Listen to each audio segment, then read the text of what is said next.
السلام علیکم ورحمۃ اللہ وبرکاتہ۔ حضرات، ایک بار پھر آپ سبوں کا استقبال ہے ہماری ہفتہ واری محفل ابدی کامیابی کے اندر۔ آج کی اس نشست کا عنوان ہے حج بیت اللہ۔ ہم سبوں کو معلوم ہے کہ موسم حج چل رہا ہے۔ اللہ کے نیک اور باتوفیق بندے اللہ کے فضل و کرم سے مناسک حج کی ادائیگی میں مصروف ہیں۔ دوستو، واقعہ یہ ہے کہ حج ایک بالکل منفرد،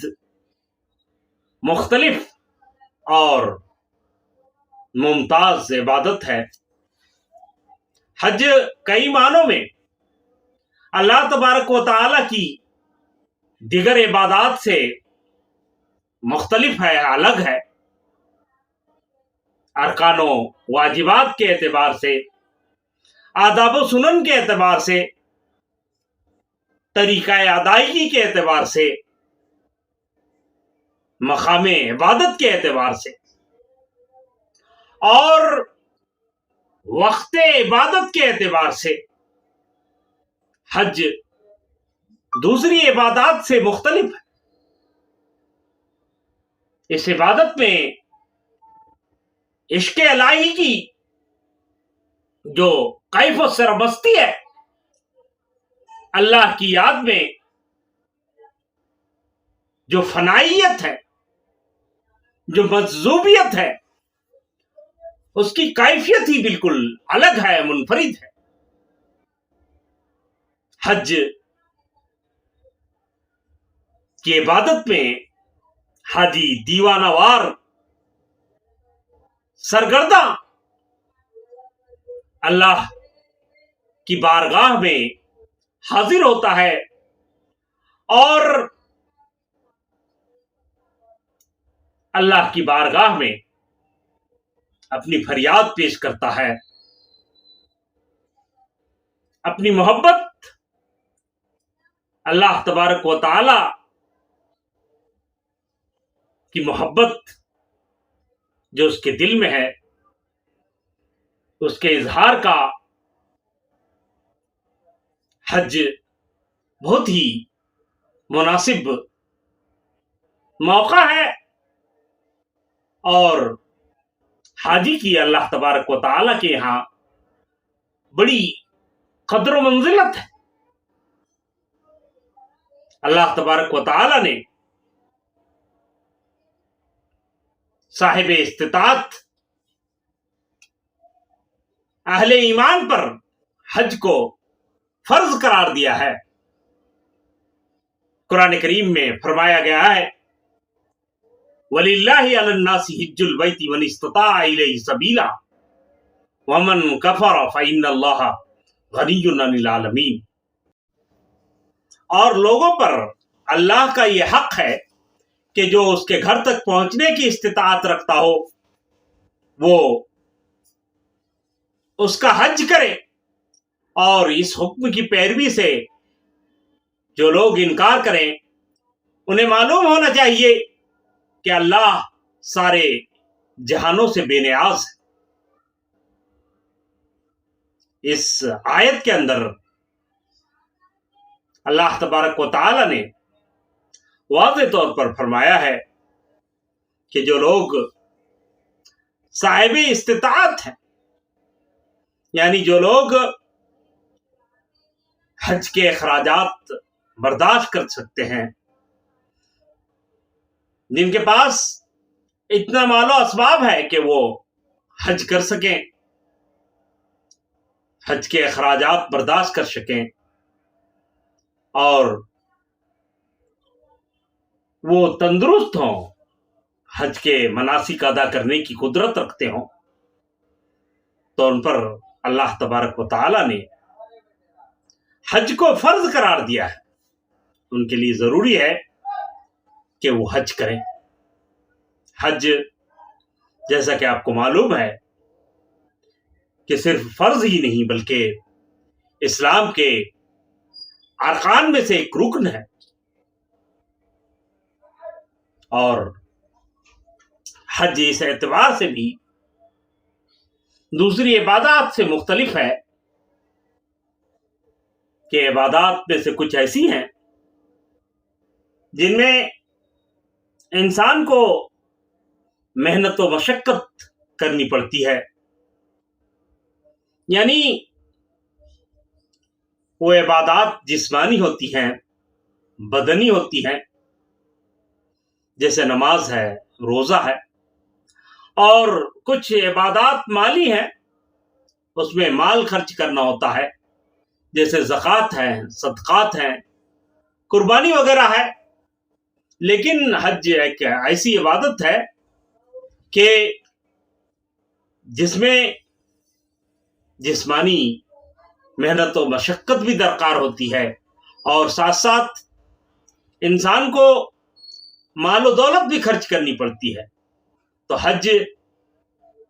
بدنی عبادت بھی ہے اور مالی عبادت ہے۔ حج اللہ تبارک و تعالی کے نزدیک بے حد محبوب عمل ہے، اسی لیے اللہ تبارک و تعالی کے نزدیک وہ بندے جو حج کے ارادے سے نکلتے ہیں، جو اللہ تبارک و تعالی کے گھر کی زیارت کے لیے نکلتے ہیں، ان کی بڑی قدر ہے، بڑی منزلت ہے، بڑی وقت ہے۔ ایک حدیث میں نبی کریم صلی اللہ علیہ وسلم نے فرمایا کہ حج اور عمرہ کرنے والے اللہ کے معزز مہمان ہیں۔ اللہ نے انہیں اپنے یہاں آنے کے لیے کہا تو وہ اس کی بارگاہ میں حاضر ہوئے، انہوں نے اللہ کی دعوت پر لبیک کہا، اور جو بھی درخواست وہ اللہ کی بارگاہ میں پیش کریں گے، پیش کرتے ہیں، اللہ تبارک و تعالی ان کی اس درخواست کو قبول فرماتے ہیں، قبول فرمائیں گے۔ تو اس حدیث میں حاجیوں کے اللہ تبارک و تعالی کے مہمان ہونے کا ذکر ہے، اور یہ بھی فرمایا جا رہا ہے کہ حاجیوں کی دعائیں اللہ تبارک و تعالی کو پسند ہیں، اللہ تبارک و تعالی ان کی درخواست کو، ان کی دعاؤں کو قبول فرماتے ہیں، کیونکہ ان حاجیوں نے اللہ تبارک و تعالی کی دعوت پر لبیک کہا ہے، ان کو اللہ تبارک و تعالی نے اپنے گھر کی زیارت کے لیے بلایا اور وہ حاضر ہوئے ہیں، اس لیے ان کا یہ اعزاز و اکرام ہے کہ وہ اللہ تبارک و تعالی کی بارگاہ میں جو درخواستیں پیش کرتے ہیں، اللہ تبارک و تعالی ان کو قبول فرماتے ہیں۔ اس طرح کے اور بھی کئی احادیث ہیں جن میں حاجیوں کے فضائل کا ذکر ہے اور ان کی دعائیں قبول ہوتی ہیں، اس کا بھی ذکر کیا گیا ہے۔ حضرات، حج ایک ایسی عبادت ہے جس کا تعلق حضرت ابراہیم علیہ السلام کی زندگی سے، آپ کی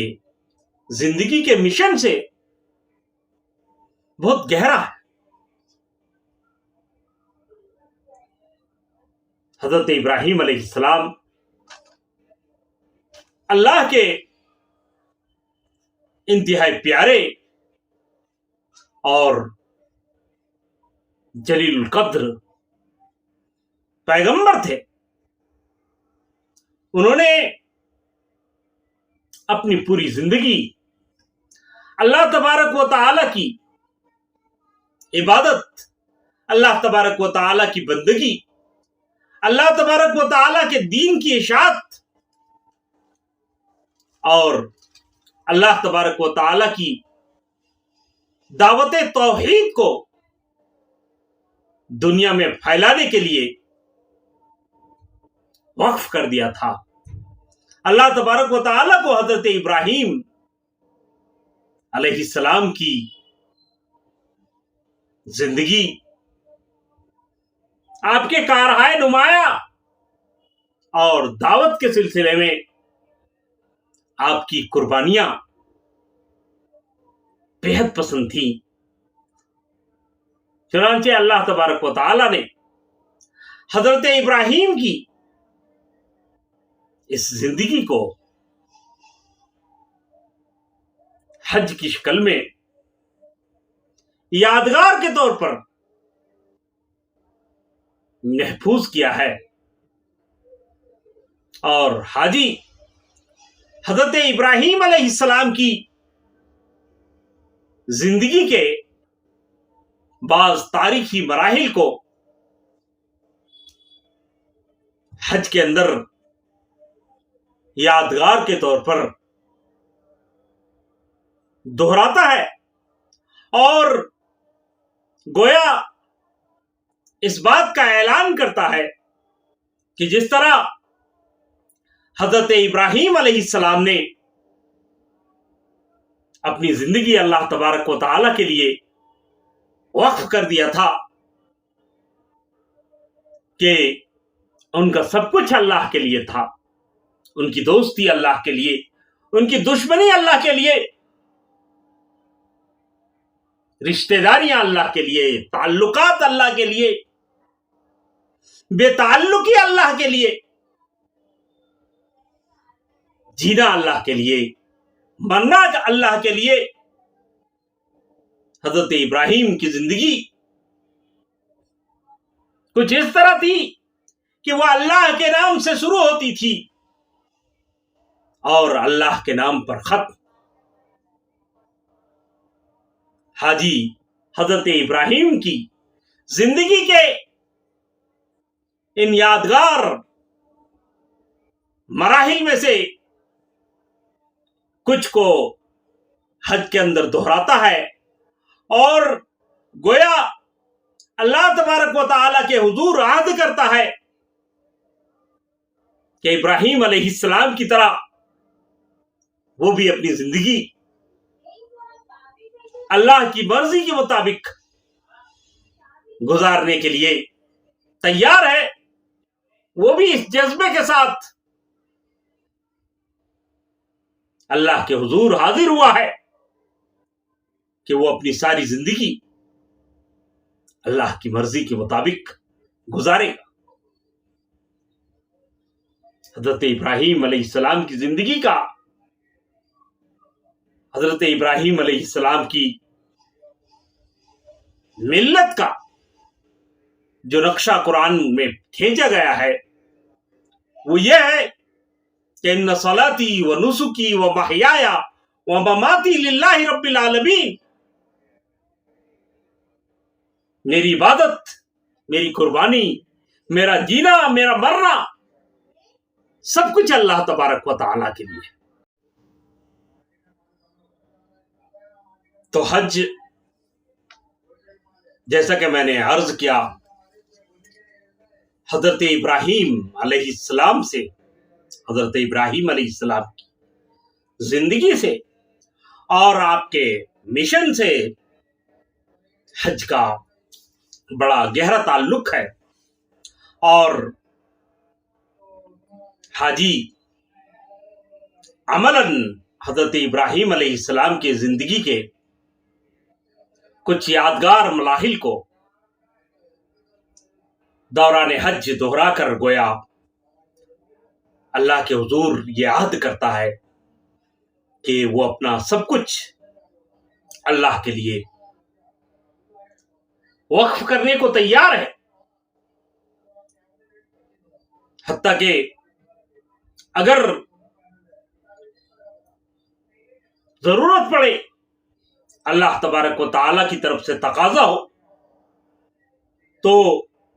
وہ اپنی محبوب سے محبوب تر چیز کو اللہ کی راہ میں قربان کر دے، جس طرح حضرت ابراہیم اپنا سب کچھ حتیٰ کہ اپنی اولاد کو بھی اللہ کی راہ میں قربان کرنے کے لیے تیار تھے۔ تو حج کی بڑی عظمت ہے،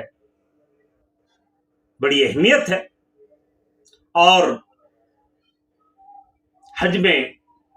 انسان کو بڑی مشقتوں سے گزرنا پڑتا ہے، مال و دولت خرچ کرنی پڑتی ہے۔ اسی لیے اللہ تبارک و تعالیٰ کے نزدیک حاجیوں کی بڑی قدر و منزلت ہے۔ ابھی میں نے ایک حدیث کے حوالے سے آپ سے عرض کیا کہ اللہ تبارک و تعالیٰ حاجیوں کی دعاؤں کو قبول فرماتے ہیں، اور جس شخص کا حج مقبول ہوتا ہے، اللہ تبارک و تعالیٰ کے یہاں قبول ہوتا ہے، اللہ تبارک و تعالیٰ اس کے اگلے پچھلے گناہوں کو معاف فرما دیتے ہیں۔ دوستو، حج کا مبارک موسم چل رہا ہے۔ یقیناً خوش نصیب ہے وہ لوگ جنہیں حج کی سعادت نصیب ہو رہی ہے، جنہیں حج کی سعادت حاصل ہو رہی ہے۔ اللہ ان کے حج کو اور جملہ مناسک کو قبول فرمائے، اور جنہیں حج کی سعادت حاصل نہیں ہوئی، جو لوگ اب تک حج نہیں کر پائے ہیں، اللہ ان کے لیے حج کے اسباب مہیا فرمائے اور انہیں اپنے گھر کی زیارت کا شرف عطا فرمائے۔ بس انہی چند مختصر باتوں کے ساتھ میں اپنی گفتگو ختم کرتا ہوں۔ وآخر دعوانا ان الحمد للہ رب العالمین۔